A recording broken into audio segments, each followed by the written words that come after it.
It didn't go, so just go ahead. Hey everybody, welcome to Teaching Crypto. Please hit that like, subscribe, bell notifications. Super chats are available. All right, Mr. FOMO.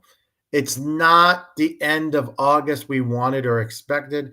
We were hoping for a rise and then maybe a bit of a retrace. To be all honest, my 130 prediction for August ain't looking good at all. Let's keep it real here. Am I completely giving up on it? Maybe not. It is August 20th, so a lot can happen in 10 days. But Mr. FOMO, 114 we sit right now, making a run a little bit here towards 115K. The reality is we dipped all the way down to the high 111s yesterday or the day before, excuse me. And that, being we were at 124 not that long ago, it's a bit of a downer, right? Because you saw alts slowly start to show some life, and you got this retrace here that we weren't really thinking would happen till August when we were much higher, right? And so Right. it's been a bit of a bummer, but I don't think you give up.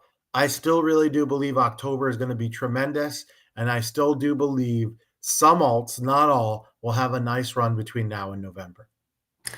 Yeah, and remember last bull run, Bitcoin had a correction of 50%. And I believe it was Elon Musk and Tesla who sold off a bunch of their Bitcoin that started that cascading event. But remember, there are corrections during bull runs. And so this is like an 8-9% correction, which seems like a lot if you're new to the space, but you will become numb to these types of moves as you move further along into the space. This is a super volatile space, and you are going to get corrections like this even during bull runs. And so the thing to remember is that dips are your friends. You can go in and you can make DCA purchases when we see dips like this, especially if you believe that September and Pumptober will be coming around the corner to give us the gains that we wanted. So I'm not necessarily worried. When you look back to July and you see where some of these alts were in July compared to where they are now, some of them have made incredible runs just in the last month.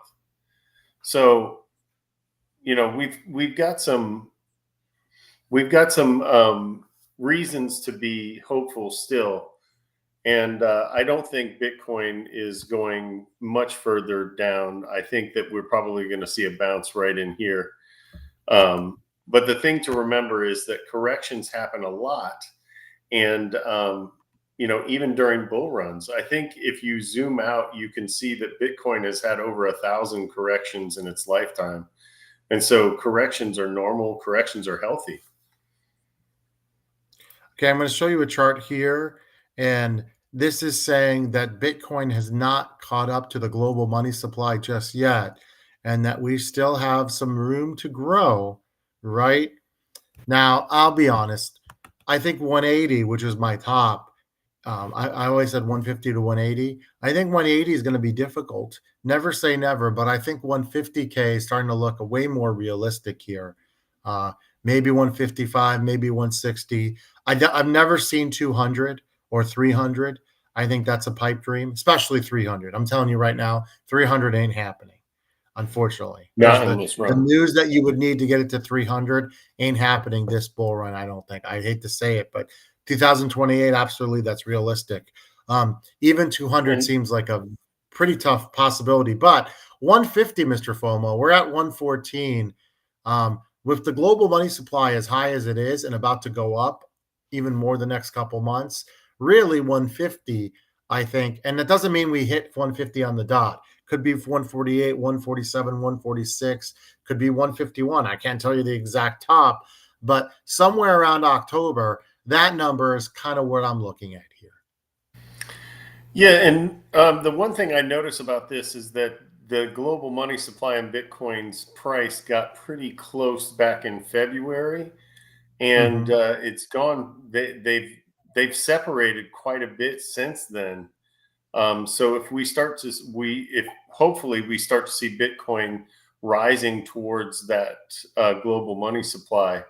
And I do agree with you, though. Oh, I think Mr. anything FOMO over froze there. 150 now. What he was saying is hopefully we do start seeing Bitcoin rise, yeah, to that money supply. I agree with you, Mr. FOMO. It's pretty important that we do that. And hopefully you're back with us there. But absolutely, we want to look, it's late in the game. Let's keep it 100% real. You don't have a ton of time left. So any movement we can get, let's take it, right? Don't, I mean, look, if you got in late and you bought in the 100s, you're not making as much money as the person that bought 30 or below. That's the reality, right? And so that's why you watch shows like this to get in on the right price. Like I said, I believe myself that the bulls here are still in control. Yeah, I still believe that we're in a bull run. We haven't quite hit altcoin season yet, We keep but I saying think I think I think it's just around the corner. well, either around the corner or not happening. I agree with you. This person, I mean, look, some of these influencers are really credible. Sometimes they're partially credible. I'll just tell you what he thinks here. You be the judge. You're not really early per se. This is from Credible Crypto. Now, to be fair, he has been in this game for 2 cycles. This will be his third cycle. But the biggest moves of any cycle happen in the last 10% of it, not the first 90%.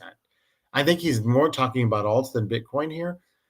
So yeah, you're not early, but at the same time, the biggest, most aggressive moves are yet to come. If alts are going to move, yes, yes, absolutely. But there was no blow off top with alts in 2021. Again, we've talked about this a million times. It's impossible for all these altcoins. And I'm not talking about the ones that are dormant because someone created it and 24 hours later they forgot it existed. No money. I'm talking about money is actually in these things and they're daily traded. Not all of them can have a top, a big top. Not going to happen. I still think traditional tokens like Dogecoin still have a lot to say here in the next couple months. But I do believe we're up for one more big run. My money is in October because of all the data from the past. We always talk about history doesn't repeat, but it definitely rhymes. Again, barring anything catastrophic, I would be shocked if we didn't have a good October. And I'm including altcoins with that. Yeah, I'm going to go out on a limb here, and I think I didn't see anything that Jerome Powell said today, but I'm going to go out on a limb and say that we're going to get a rate cut here before the end of the year. And I think that September, might hopefully. happen in September. And that will help spur the markets, not just the crypto market and the Bitcoin market, but all the markets. So, Mr. FOMO, how confident are you in buying an alt right now? Let's say someone is new to the space and they ask you, should I buy an altcoin? Any altcoin, something like iOS, which is way down, was over $1, now is 40 cents. How confident are you in telling them that it's safe? Or are you telling them, listen, it's a complete dart throw at this point based on how slow things have been, even though in the past it would dictate we would definitely have an opportunity here to make a lot of money on these alts right now that we're high on. That's what I'm telling them is, based on history, there's still an opportunity to make money.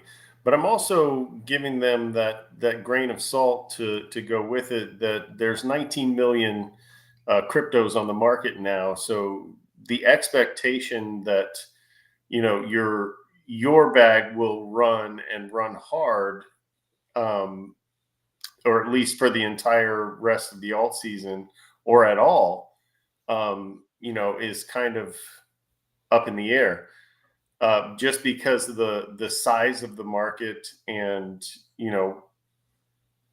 how much money there is to go around. However, we looked at the global money supply. There's a lot of space there between Bitcoin and the global money supply. There's a lot of space there for people to buy into alts. So, but yeah, I'm telling them to be careful. I'm telling them that because of the size of the market, it's hard to find tokens that are going to 100x. You're better off looking for things that might 2x. Absolutely. Scotty E, thank you so much for joining us. BTC to 115, ETH to AK. I definitely could see it. I look, ETH, I still think easily gets to 5K here. And I like your 8K prediction by October. I think it can happen. Me personally, I'm taking profits between 5 and 6K, but I could definitely see 8K. And I always said 150 to 180. But I got to keep it real here. I really thought we were going to hit 130 this month, right? So as the kids say, my aura, Mr. FOMO, ain't looking as good right now. Yeah, well, we both kind of predicted that we were going to go on a heater here at the end of August. And then retrace in September, and the retrace happened before the heater really could get going, unfortunately. Yeah. Thanks for joining us, Jamie. We appreciate all of you guys. Thank you so much. And by the way, if someone hasn't subscribed, tell them, what are they waiting for? We got 2 months left. You get on this. You want to see how the game ends. And if there is an altcoin season, let me tell you, you want to be here because we're going to be giving out picks left and right. One more bit of good news, and this is a good sign. If you remember the last bull run, anytime there was China news, it usually followed up with some positive price action. China is considering allowing yen-backed stablecoins. It seems like every other month China is banning and unbanning Bitcoin, which is a lot of false rumors. But again, this could be a positive development. Eventually, China is going to jump on board. I think they secretly are. They just don't announce it for sure. But I mean, look how much they're into robotics and AI chips. You think they're not into Bitcoin? They just don't want you to know because they're trying to probably accumulate behind the scenes and not allowing people to know. And that eventually is going to cause game theory to happen.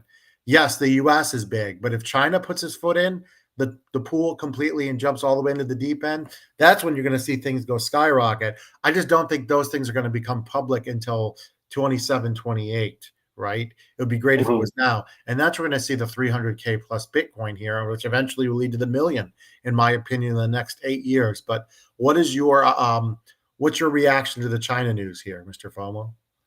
Well, my reaction is China had to do this. What are most stable coins backed by right now?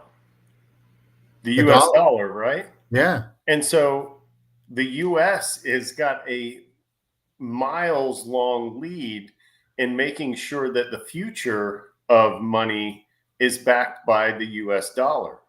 And so if stable coins are backed by the US dollar, that ensures the strength of the US dollar moving forward. And so in order to even pretend that you want the yuan to become the world's reserve currency, or even try and keep up with the US, you've got to do this.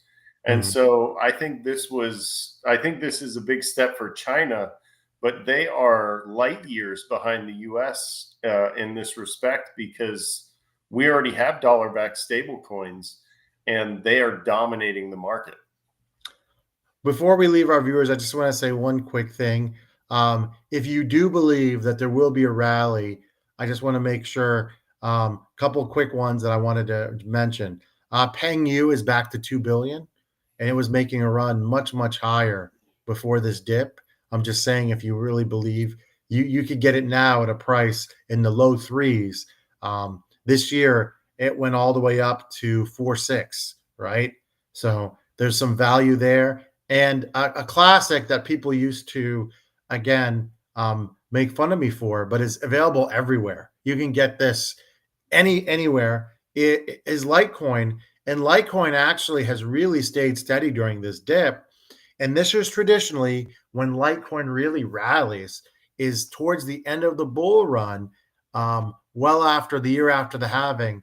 This is when Litecoin kind of takes off. I've seen some charts with 300 to 400 Litecoin. Well, if that happens, you're at 116 right now. Litecoin is up quietly 81% this year. It's a slow mover. It's a boring token, but it gives you good returns during every bull run. Even when there's millions of tokens created around it, it's still a steady mover. It reminds me of the guy that goes to a job 9 to 5 and just gets the job done. It doesn't say much. You're not going to become rich buying and selling Litecoin, but you're going to make a profit. And I think it has a nice run. I would be shocked if we didn't get a 2x between now and the end of October for Litecoin. I'm just saying, if you're not a risk taker, you've got some BTC and you got some ETH, and you want to get one more, and you don't want to take a, maybe iOS is too scary for you, maybe PengU is too scary for you. You're definitely probably not buying Atlas Navi, but you might buy Litecoin. Yeah, remember last bull run, Litecoin was still one of the OGs, but it was still loved during that bull run. We called it digital silver to ETH's digital oil and Bitcoin's digital gold. So yeah, it is a strong choice, especially if you're looking for an OG. I mean, you can get it at Fidelity, and you can get it at Fidelity. And I'm just saying, a lot of older people are using those type of apps to kind of put their toe in, and it's there. I'm just saying it's there, and it's nowhere near its all-time high. So just keep that in mind. We'll see what happens. Well, do you think a lot of these tokens are going to get back to their all-time highs this bull run? Because I have a feeling we're going to see a lot of them not even come close. So not all of them. Litecoin's all-time high was 420. That's almost a 4x from here, 3.75x. It's possible. I'm looking at Litecoin's market cap. It's only 8.9 billion for a project that historic in quotes. It's been only 14 years of crypto, but you get what I'm trying to say. For a project that established in this genre, that's low. So I do believe. Look, if we don't hit 200, I've been wrong before. That's not quite a 2x from 116, but I would have to think Litecoin goes from 250 to 300 this bull run. It's just one that always does run. Do I think it's going to 1,000? Hell no. Am I going to guarantee you it's make an all-time high? No. But would I be shocked if it would get to 200 to 250? Yes. Yeah, absolutely. Yeah, I would agree. I think if you get a little bit more than a 2x out of this, you ought to be really happy. But again, it's a safe play. It's a low risk play. Look, it's a low risk play because the world is a risky place right now. You know that you've been risky assets. Listen, you got your regular job, you got this job. Then on top of that, you're up to 4 o'clock in the morning researching everything Epstein for your documentary you're creating. You know that how you have time for the wife and the kids and baseball and football. I have no idea. God bless you, man. And that's why we love you on the show. He's laughing and angry at the same time, ladies and gentlemen. I had to sneak it in Epstein. That a teaching crypto episode isn't complete without me shoving it in. Shoehorning and Epstein. It is the biggest cover up in United States history. Besides the murder of presidents. But we'll talk about that another time. Let's wish some good things to happen.